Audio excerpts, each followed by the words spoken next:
Real. My name is Amy Ballantyne. Welcome to Power to the People Pleasers. So excited to have my guest Erinn here. Welcome, Erinn. Hi there. How are you? I'm good, thanks. How are you doing? I'm perfect. Thank you. I'm so glad to have you on the show today. Mom of three. I'm also a mom of three, so I know that we'll have lots to be able to chat about there. But you're a nurse as well, which I think is hmm so incredible. Thank you for your service. Thank you for the work you do. I'm going to Thank you. sing your praises for on behalf of all the nurses that I've had the opportunity to come across over the years. But I'm really grateful for you. And podcaster, double podcaster. That's pretty impressive. Thank you. Yeah, no, I thank you for your praise. I mean, I don't do it for the accolades. I certainly didn't expect to get into a position where we were praising healthcare workers. But here we are.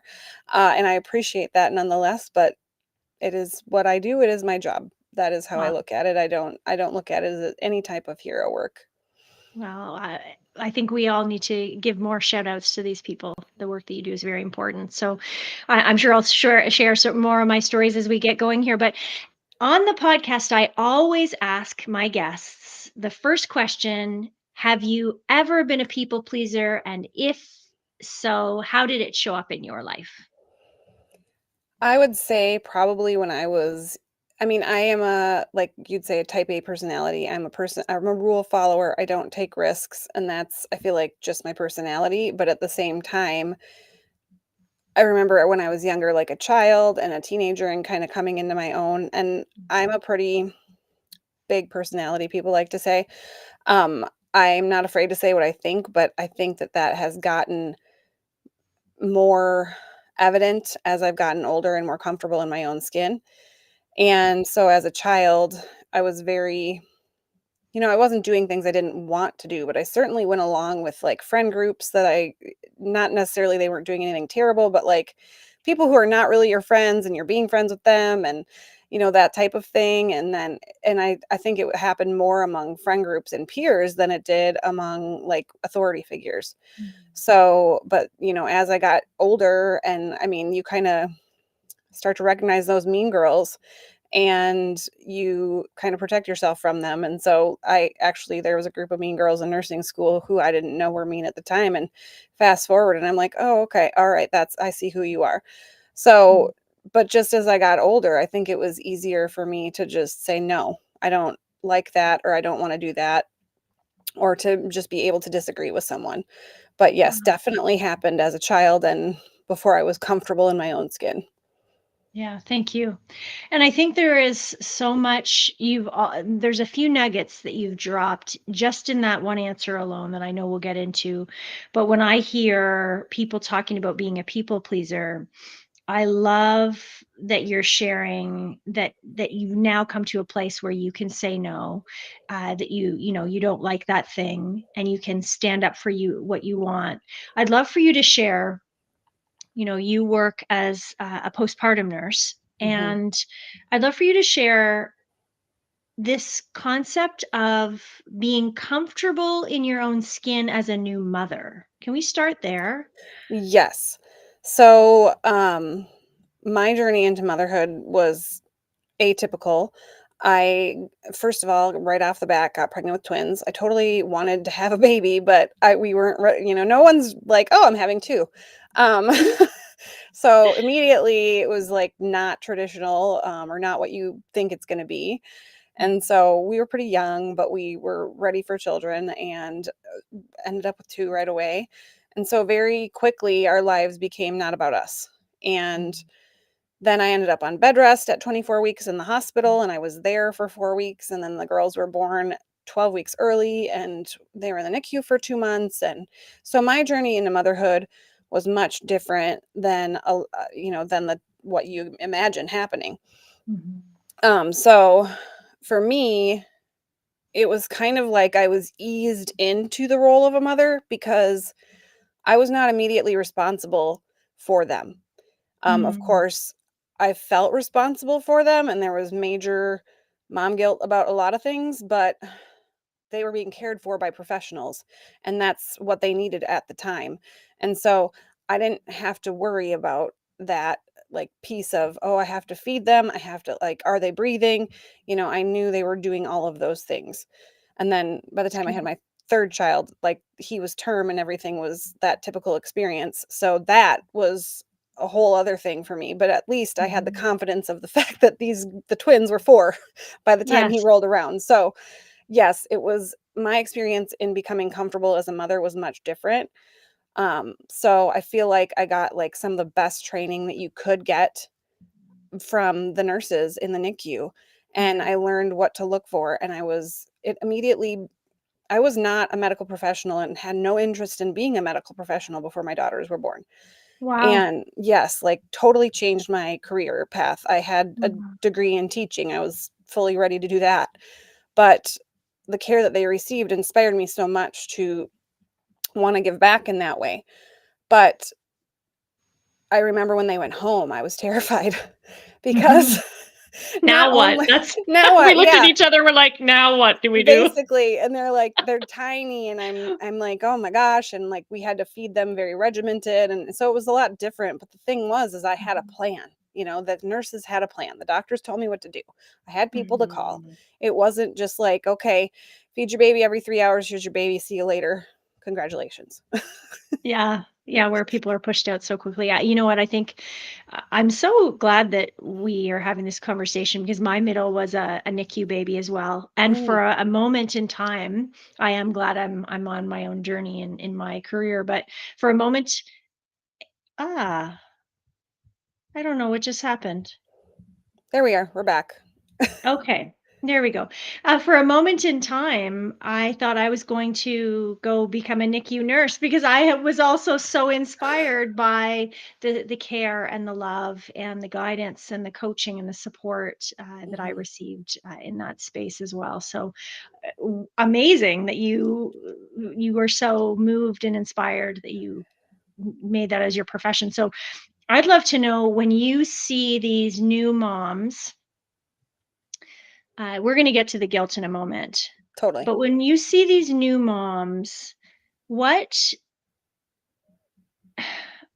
what is one thing from your experience of being a mom and having that, atypical first motherhood experience, but what would you tell them to recognize right away to be comfortable in their own skin? What would you tell them? I always tell moms, and I would tell these people, you have to be aware that you don't know what you don't know, and that's okay. Mhm. Yeah. You've never done this before. Mhm. And I even remind my parents who are veterans, they have multiple children. I will remind them, this is a different baby. This is a Yeah. different experience. You're in a different place in your life. Every like that factors in, that matters. And a lot of the I want to make these people feel comfortable because you're not supposed to know everything. You guys are 2 brand new humans, like 2, really Mhm. well, 3, or depends on how many babies you have. Yeah. But, you have the newborn and the mother and the support person or the father or whoever Yep. however the family unit comes together, and everyone's new at it. No one knows what they're doing, and even if they have experience with tons of brothers and sisters or babysitting or whatever, this is your baby. So it's a fully different ball game, and the pressure is real, and they're terrified immediately. And what I like to tell people is you don't have to freak out. This is supposed to be scary. It's supposed to be nerve-wracking. It's a big deal. It's okay. The fact that you care and are nervous means that you love this child and you will do right by it. Yeah. Yeah. I love that. Okay, so let's talk about the guilt, the mom guilt. Mhm. When I joke that as soon as you have a baby, that the moment that baby arrives, it's like someone has poured this billions of gallons into the top of your head of guilt. It's like you just get filled right up with it. Isn't it Tell me crazy? tell me how you describe it. I was, I said this in my first episode on my podcast. I thought it was just me. I thought I was the only one beating myself up about this, like, oh, I'm doing a terrible job, and you know God knows what they watched on TV today. Maybe they had too much screen time, or maybe they had too many McDonald's chicken nuggets, or maybe I need to feel guilty. Like, so many things, and just like things that are beyond my control as well. Mhm. And I The mean, for type of me, diaper and yeah, formula and yes. And like for me, I felt guilty immediately because I couldn't keep them in longer as long as they were supposed to be in. Mm. So, like, and that every time they'd have like a setback that could be related to prematurity, that would be like, I would just be like, it's because I couldn't keep them in, and then like immediate tears. And my husband's like, right, but you had glasses when you were 9. So it could have happened either way. And he tries to like bring me back to earth. But Yeah. I notice with these moms, you're right. You're absolutely 1000% right. It's like someone just filled you with guilt. Like you had a baby, you live in 2 hours of bliss while you're in postpartum recovery in the labor unit. You get to your postpartum room, your labor nurse leaves you. I'm there, but I leave you with your family. Call me if you need me, kind of a thing. Hopefully, you're Mhm. resting. And immediately, people are freaking out, and it's usually the mom, and it's usually about feeding Yeah. because you're realizing, oh gosh, I have to keep this thing alive. And the primary thing that women want to do, I mean, even animals do it, dogs do it, cats do it. They want to clean their baby, they want to keep them warm, and they want to feed them. Yeah. And so, not knowing what you don't know plays into it. Like there's not much focus in the pregnancy period on education of how long it takes to establish a feeding pattern Mm. and what will happen, like how long it takes your milk to come in. There's like a bajillion different factors that play into breastfeeding. That's not talked about Mhm. until the baby gets here. And now you feel like there's something wrong with you Yeah. because, well, you have flat nipples. Who cares if you have flat nipples? That's just the way your anatomy is. We can work with it. We'll figure it out. Yeah. But your baby is gonna have some trouble figuring that out, and that's okay. We have ways to work around this, but oh my gosh, you're absolutely right. Immediate guilt, just like right off the bat, and that was just like shocking to me, and it was across the board. Mostly I'll say I did notice because I took care of a lot of several cultures, right? Mhm. But I did notice that, like, I don't know how to say this without sounding like not politically correct, but I had a lot of Somali patients who are Muslim, and not all of them because that's a generalization, but their faith is so strong that they put a lot of that on their faith. They rely on God or Allah, Mhm. and I noticed that those moms, even if they were new moms, were just like, it's going to be okay. We're going to figure it out, and Wow. would be like willing to do different things like supplement or pump or etc to feed the baby.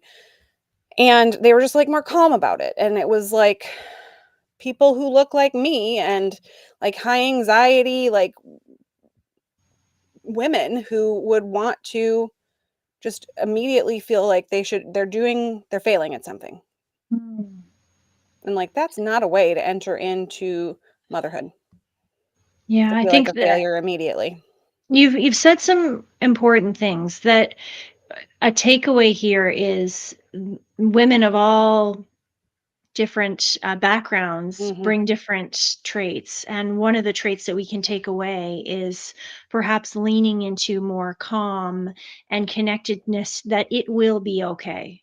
If there is a mantra to be taken away from that story you just shared, is Hmm. it will be okay. And if you are a spiritual person, leaning into that even more, Hmm. especially in that time, is what a beautiful message that you've passed along there.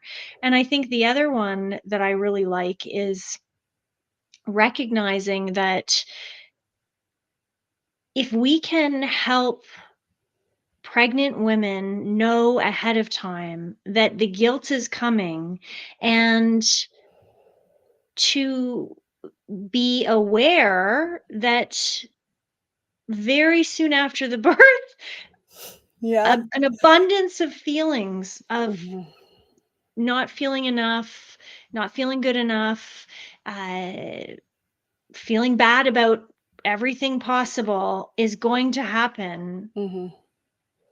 at least we're giving them a little bit more of a heads up, right? That Right. this is part of the next phase. But I'd Mhm. love to know from you and in your work as a nurse, okay, so they're feeling guilty, they're feeling frustrated by their milk production, or that they couldn't keep the baby in long enough. I had a similar experience as well. Mhm. Um, what guidance are you giving them to help them move from that state of yucky, horrible feeling of guilt? Mhm.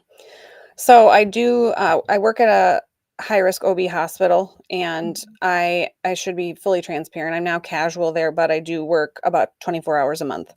And I still am a full-time nurse just elsewhere. Yeah. And what I will say is that I do care for moms, like I call them mom only patients, like moms whose Mhm. babies are at children's hospital because we're attached. And so the baby will be at special care or NICU wherever they need to be. And so I do have those patients who are like me. And nurses, we kind of feel out the situation. Do you want to hear about my life or do you not? Do you care if I've had a similar experience, or is that going to just feel dismissive to you? Mhm. So I read the room, and Smart. most of the right. Um, Mhm. most of the time, women seem to be open to shared experiences. Mm. And so I've brought up my own experience, and I've brought up the fact that I've been on bed rest, and the fact that I've had to leave my babies and go home. The fact that I had to let other people take care of them. The fact that I feel like my body failed me in some type of way. And like share with them that I had all those feelings, and then they can see themselves in my experience. And I think that gives them some solace, like, oh, I am normal. Like this is Yeah. normal. This is okay to feel like this. And then I remind them that you are doing and you did everything that you could possibly do for your baby. They had to come out early, and that's just the way, there's a million different reasons they come out early. Of course. Yeah. But and sometimes we like induce them to come out early depending on a mom's health condition or maybe the baby's, and I always bring them back to why we did this.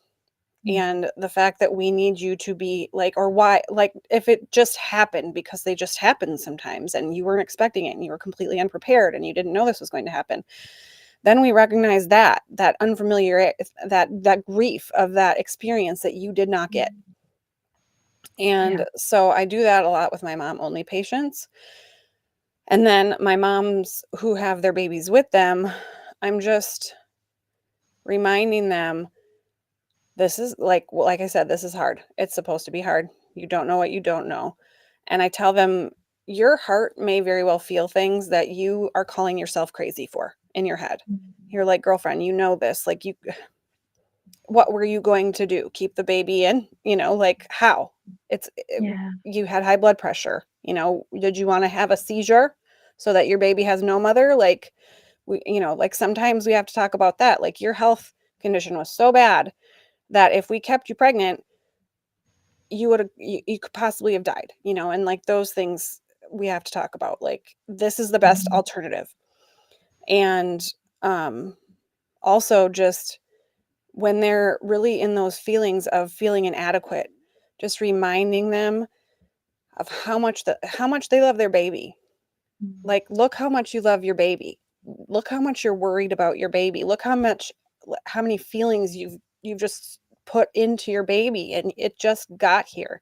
And I mean, as it should be. But look look at this. Like, you are dedicated. You're 1000% dedicated. I'm a complete stranger. I don't even know you. And you're spending every waking minute in here with this baby, devoted to it in some way. Mm. Because you're trying is how I know you're going to succeed at this. That's how I know. Amazing. Amazing. So another question that's come to mind for me, and you probably experienced this with having 3 kids as well, and people who only have 1 kid or 2 kids Sure. more. Mhm. Um, when you're a new mom and everybody under the sun wants to give you their 2 cents, and if you happen to be a people pleaser on top of that, Mhm. what's the guidance you give to those moms? Yes. First of all, I always tell my patients, while you're here with me, I'm willing to play the bad guy. I can kick out people for you if you need me to. I can make something up, right? Or I can change your visitor list, or I can call the Mhm. welcome desk and tell them, no, we're not having visitors today. So like I can be that person so you don't even have to deal with it while you're here. And then the funny thing is I actually have an episode on this too. It's called Postpartum Visitors, like how to deal with postpartum visitors. And it sounds like a scary thing, but it's like these people, they mean well, they love you, and they love that baby, and they've been anticipating this birth like you have. Yeah, long, So yeah. recognize that these people come from a place of love is the first thing I try to tell my patients or whoever I'm giving this advice to. Just recognize that they love you. They are trying to do something nice for you, even Mhm. though it's actually not great right now. Um, and so I tell, like in that episode, I suggested, you know, whatever your plan is for hospital visitors or for visitors in general, make everyone aware of it, what your plan is Mhm. ahead of time. And then create a schedule so that like you have free time, you have time to rest, but you're able to get the visitors in, and give everybody their allotted time and tell them you're here from like 6 to 8. We got to get done at 8. The baby has to go, whatever you need to say. Say anything about the baby. The baby, we got to do this with the baby. And it's Mhm. got to be a schedule. And blame the baby, okay? Because these people want to do anything they can for the baby anyway. And then the other thing I always am suggesting when my patients are getting closer to going home is, if these people come see you and they want to, there's gonna be so many people calling you. They're gonna be like, hey, can I come see the baby? What you say to them is, yes, I would love for you to come see the baby. I'm so excited for you to meet him or her. Would you mind holding the baby while I take a shower? Would you mind holding the baby while I Mhm. take a nap? Would you mind doing a load of laundry while you're here? Oh, could you bring dinner? Like just, and it seems selfish and it seems needy. But here's the Oh, I deal. love that you're teaching them this. I But love this. yes, like the deal is this: these people love you. They love you and they want to do And something asking for for you, help and is they don't know what to so do. important, right? Yes, and so like you kind of cloak your asking for help because it's hard to ask for help. And when you say the sentence or the words I need help with, that is hard. But if these people are asking you for something, your baby, they want your baby's time, they want your time. And while they deserve that time because they are your loved ones and you want to spend time with them, realistically, you are dead tired. You're trying to figure out this whole baby thing. You are leaking from 900 different spots. Your body is doing things that you don't know what's going on. And you're just And like, you feel bad if you haven't cleaned your house. That's thank the you. people pleaser. And you're sitting here trying to be a hostess. And I always remind my patients, like, you go home, you're not a hostess. Like, barter, Yeah. this time with your baby with something else. And it's not mean or rude to ask for these things because they want to help you. They just don't know how. Mhm.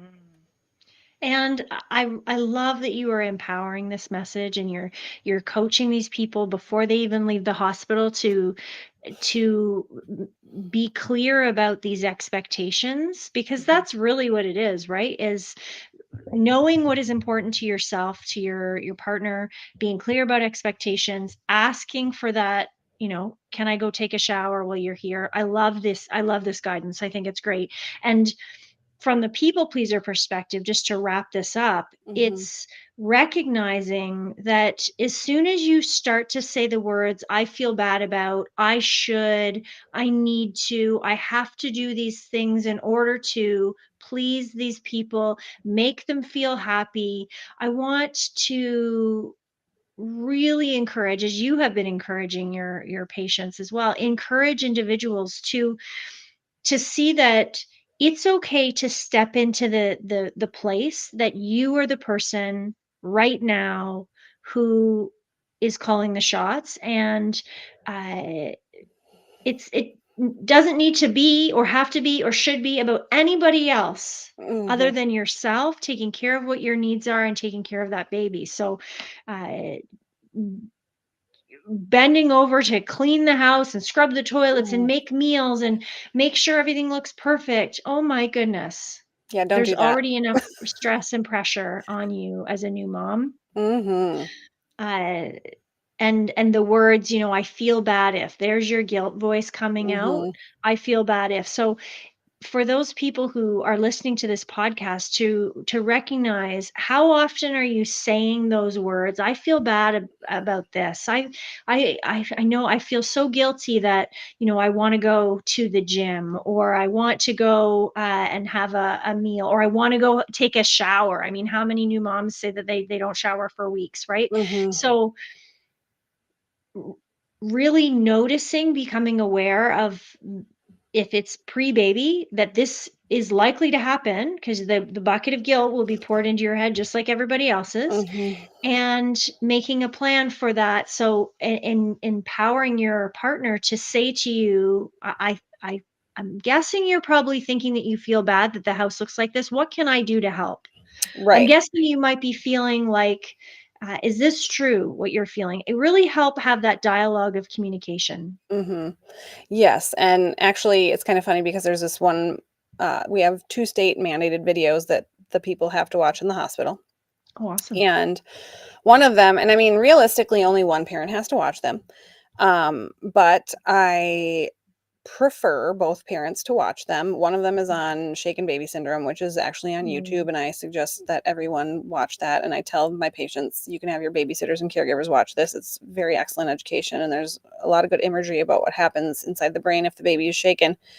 But my point here is, whoever the support person is, whoever's going home with this person, especially if it's a man, I encourage them to watch this postpartum emotions video with mm, your partner here, because you need to know what she's going to be going through inside, because she's not going to verbalize it, because she's going to think she should have this under control, mhm.